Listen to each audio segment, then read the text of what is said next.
رحمت اللہ علیہ درویش تھے دلی کے، بہت سارے لوگ مرید تھے، ایک بڑا خدمت گزار مرید تھا، مزدوری کرتا تھا، غریب تھا، 6 بیٹیاں تھیں اس کی۔ حضرت صاحب کے پاس روز آ کے کہتا حضور بچیوں کے لیے دعا کرے، اللہ کوئی اسباب پیدا کرے۔ ایک بچی کی شادی کا خرچہ 1000 دینار ہے اور میں غریب، حضرت صاحب دعا کر دیتے۔ خانقاہ شریف کے تھوڑے ہی فاصلے پر حضرت جہاں بیٹھ کے مریدوں کی تربیت کرتے تھے، اس سے تھوڑا ہی فاصلے پر نا ایک عیسائی رہتا تھا، بڑا مالدار تھا، بڑی سارے اونٹ، گائے، بھیڑ، بکریاں رکھی ہوئی تھی، اور حضرت شریف الدین رحمت اللہ علیہ کی بڑی مخالفت کرتا تھا۔ اور یہ جو آپ کا غریب مرید تھا، یہ اس کا پڑوسی تھا، ایک دن بلا کے نا ان کو کہنے لگا کہ تو کدھر جا کے جو ہے وہ ٹکرے مار رہا ہے، وہاں میں کچھ نہیں ملنے والا، وہ تجھے کیا دیں گے جن کی خانقاہ خود چندے پہ چلتی ہے، مدرسہ چندے پہ چلتا ہے، مسجد چندے پہ چلتی ہے، تیری بیٹی کا معاملہ کہاں حل ہوگا؟ تو اس درویش نے کہا کہ تو میرے پیر کو نہیں جانتا، تو اجل میرا محبوب نہیں دکھا، تو پتہ نہیں نا تو اس رستے کا مسافر نہیں، تو نہیں جانتا، ان کا بس چلے نا تو وہ ہر قیمت پہ میری بیٹیوں کی شادی کرا دیں۔ اب وہ عیسائی تھا، کہنے لگا اچھا چلو ٹھیک ہے، اگر اتنی بات ہے نا تو جاؤ ان سے جا کے کہہ دو کہ 6 سال کے لیے میرے ساتھ معاہدہ کر دیں، تو میرے جانوروں کو چارہ ڈال دیا کرے، 6 سال ڈیوٹی کرے، میں 6000 دینار دے دیتا ہوں۔ وہ میرے ساتھ ہے 6 سال میرے جانوروں کو چارہ ڈالے رکھتے ہیں نا، آپ چارہ ڈالنے کے لیے ایڈوانس پیسے دے کے، اب تو لوگ انہیں بھی غلام بنا لیتے ہیں، بڑی تھوڑی تنخواہ دیتے ہیں، ظلم کرتے ہیں، پورا معاوضہ نہیں دیتے۔ حضرت شیخ شرف الدین کے بارے میں وہ کہنے لگا کہ اپنے پیر سے جا کے کہا کہ میرے جانوروں کو 6 سال چارہ ڈالے، میں 6000 دے دیتا ہوں، تو جو کہتا ہے ہر قیمت پہ جانے کو تیار ہے۔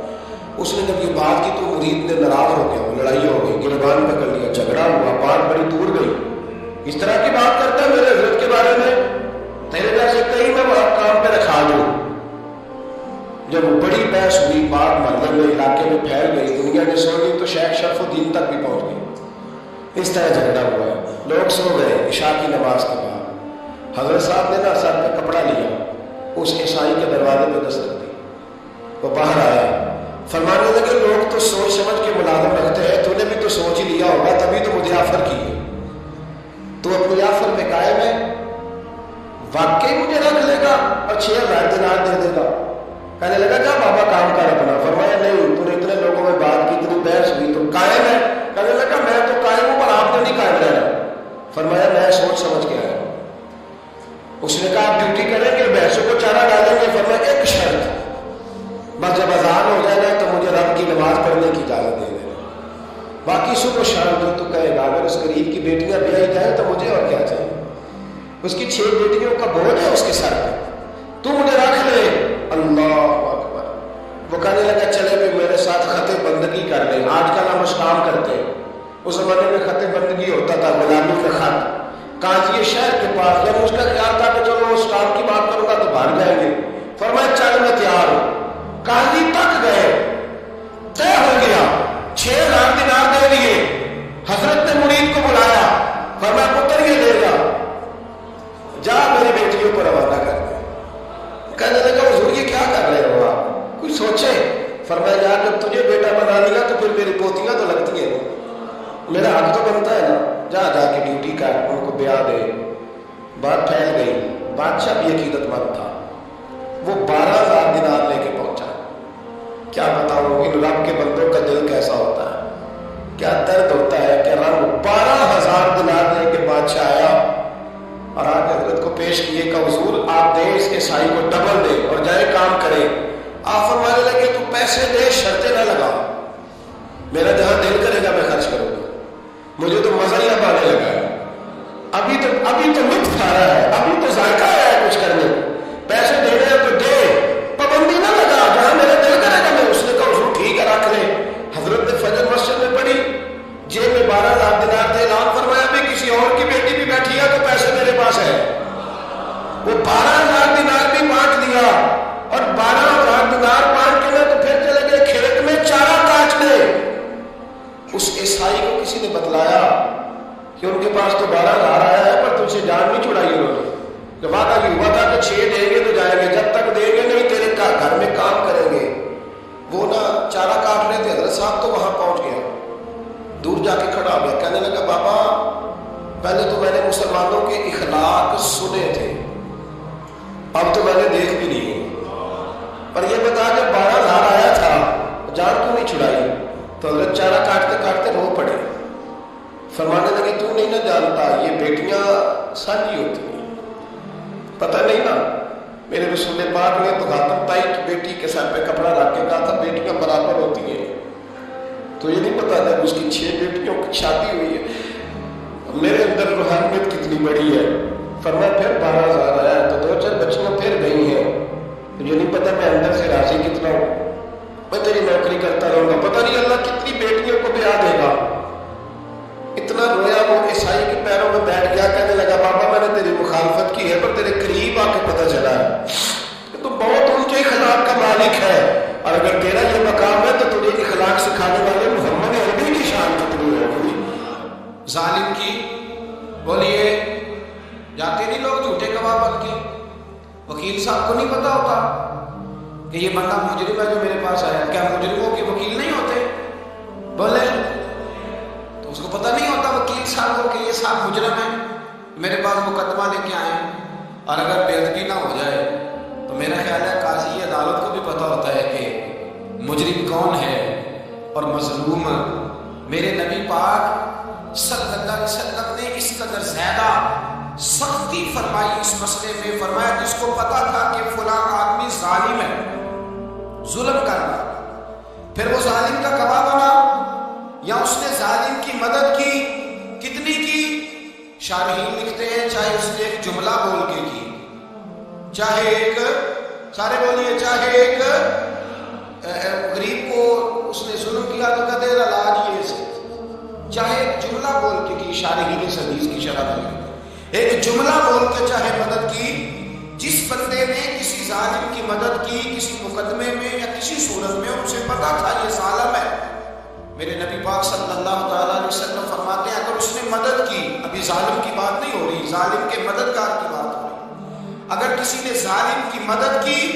تو حضور فرماتے ہیں خدا بھی اس سے بری ذمہ ہے، رسول بھی اس سے بری ذمہ ہے۔ سنبھال کے رکھے اپنی نمازیں، قربانیاں، حج، زکات سنبھال کے رکھے۔ اگر ظالموں کا مددگار ہے، الیکشن آ لینے دیں، آپ کو نظر آ جائے گا کون کون ظالموں کا مددگار ہے، نظر آ جائے گا، اپنی جیب سے لوگ پیسے دے کے ظالموں کی مدد کریں گے، ان کے فلیکس چھپوائیں گے، بورڈ لگوائیں گے، جیبوں سے پیسے دیں گے۔ ہم نے خود آگ لگائی ہے چمن میں اپنے، بے سبب گردش ایام کو الزام نہ دو، ہم نے خود نور کا ظلمت سے کیا ہے سودا، کر کے توہین سحر شام کو الزام نہ دو۔ ظالموں کے مددگار میدان میں آ گئے، یہ چھوٹا لفظ نہیں، میرے حبیب پاک صلی اللہ علیہ وسلم نے فرمایا جو ظالم کا مددگار ہے سن لے تو سجن کے ساتھ کچہری جاتا ہے، وہ یاد رکھے جو دوست کا گواہ بنتا ہے، وہ یاد رکھے جو کہتا ہے میں مانگی گیا تھا، مجھے بلایا گیا تھا قبضہ چھڑانے کے لیے کسی غریب بیوہ کی جائیداد پہ، کب وہ سن لے تو مدد کر کے نہیں آیا، تو خدا کے ذمے سے نکل گیا۔ رسول پاک نے فرمایا تیرا میرا تعلق ختم ہو گیا، تو ظالم کا مددگار ہو گیا، پھر تو کہتا میں بے چین ہوں، میں بے قرار ہوں، میں آزمائش کا شکار ہوں، پلٹ کے دیکھ تو صحیح تیرا گناہ کتنا بڑا ہے۔ میرے نبی پاک صلی اللہ علیہ وسلم کا ایک اور فرمان سننے ابن ماجہ ابو داؤد میں موجود ہے، اس حدیث کو آپ نے یاد کر لینا، کر لیں گے انشاءاللہ، سارے کہیے انشاءاللہ، کر لیں گے یاد۔ حضور صلی اللہ علیہ وسلم نے فرمایا اگر تو ظالم کی مدد کرے گا نا، یہ لفظ دل کی تختی پہ لکھ لینا، یہ مکافات عمل ہے، مکافات عمل دنیا، ادھر کرو گے تو ادھر بھرو گے۔ فرمایا اگر تو کسی ظالم کی مدد کرے گا، سن لے حضور کا فرمان ہے، اگر تو ابن ماجہ ابو داؤد سیاہ میں موجود ہے، فرمایا اگر تو کسی ظالم کی مدد کرے گا تو رب تعالیٰ مرنے سے پہلے تیرے اوپر بھی ظالم کو مسلط کر دے گا، تیرے اوپر بھی ایک دفعہ ظلم ضرور ہوگا، اگر تو ظالم کی، وہ کسی صورت میں بھی ہو سکتا ہے، کسی صورت میں تیرا بیٹا ہی اٹھ کے ظلم کر دے گا، تو لگ جائے گا، کسی نہ کسی جگہ تیرے لیے تباہی کا سامان ہوگا، تیرے اوپر ظلم ہوگا، اس لیے کہ تو ظالموں کا مددگار ہے۔ چاہے یہ تھا کہ تو مظلوم کی مدد کرتا، انسانی ایمانی یقین کا فریضہ سر انجام دیتا، تو ظالموں کا مددگار ہو گیا۔ ٹٹول کے دیکھ لیں، رزلٹ نکال کے دیکھ لیں، ہمارے زمانے میں ظالموں کے مددگار زیادہ، اتنی لمبی زبانیں نکال کے ظالموں کی مدد کرتے، بڑے بڑے کالم نویس اللہ نے انہیں قدرت دی لکھنے کی، تو اپنا قلم ظالموں کی مدد میں خرچ کرتے ہیں۔ وہ لوگ جن کو اللہ تبارک و تعالیٰ نے قدرت دی، ہمت دی، طاقت دی، کچھ لوگ ان کے حلقہ احباب میں، وہ اپنے لوگوں کو استعمال کر کے ظالموں کی مدد کرتے ہیں، ظالموں کی مدد کرتے ہیں۔ میرے نبی کریم سید عالم نور مجسم صلی اللہ علیہ وسلم نے فرمایا اگر تو نے ظالم کی مدد کی تو جب تک تو توبہ نہیں کرے گا رب تجھ سے ناراض ہی رہے گا۔ اللہ تجھ سے، اور بھائی جس سے رب بھی ناراض ہو گیا، نہ کھانا نہ پینا نہ سونا نہ جاگنا نہ نیند، پھر تیری ہر چیز تیرے لیے آزمائش ہوگی، پھر تیرا سایہ بھی تیرے لیے خوف کا سامان بنے گا، پھر زندگی جیتی جاگتی لاش بن جائے گی تو اپنے کندھوں پر اپنی میت اٹھائے پھرے گا جب تو ظالم کا مددگار ہوگا۔ اور نبی پاک صلی اللہ علیہ وسلم نے فرمایا ظالموں کا مددگار بھی ظالم ہوتا ہے، ظالموں کا مددگار بھی، سارے بولے ظالموں کا مددگار بھی نہیں، کو نہیں، آپ سارے نہیں بولے، ایک دفعہ بولے ظالموں کا مددگار بھی، پکی بات ہے، ظالموں کا مددگار بھی اللہ، جس کا یارانہ ہو، جس کا دوستانہ ہو، جو کہے میں نے نا اس کو اوکھے ویلے کے لیے ظالم کو یاد رکھا ہوا ہے، کبھی مشکل میں رکھے نہیں ہوئے لوگوں نے ظالم دوست، کہتے میں نے رکھے ہوئے ہیں، بلکہ ہمارے دیہات میں تو کہتے ہیں میں نے بازو بنائے ہوئے ہیں۔ کس کو بازو بنا لیا؟ ظالم بھی کبھی بازو ہوتا ہے، جو ظلم کی تلوار لیے میدان میں کھڑا ہے۔ قارون، حامان، فرعون، نمرود کا حال نہیں لوگوں نے دیکھا؟ اپنے زمانے میں آپ نے کتنے لوگ نہیں دیکھے جن کے سائے سے، آواز سے لوگ کانپتے تھے؟ پھر پولیس کی گاڑیوں میں وہ اس طرح مردہ پڑے کہ دنیا نے تماشا دیکھا ان کا۔ یہ رنگ ہم نے دیکھے نہیں اپنے آنکھوں سے۔ فرمایا ظالم کا مددگار بھی، جو کار میں بٹھا کے لے کے گیا وہ بھی، ظالم جس نے چائے پلائی وہ بھی، جس شخص نے کھانا کھلایا وہ بھی، جو کچہری تک ساتھ گیا وہ بھی، جس نے فلیکس کے نیچے، بڑے شرابی کے نیچے چھوٹی اپنی فوٹو لگائی وہ بھی، جو ووٹ کی پرچی ڈالنے گیا وہ بھی۔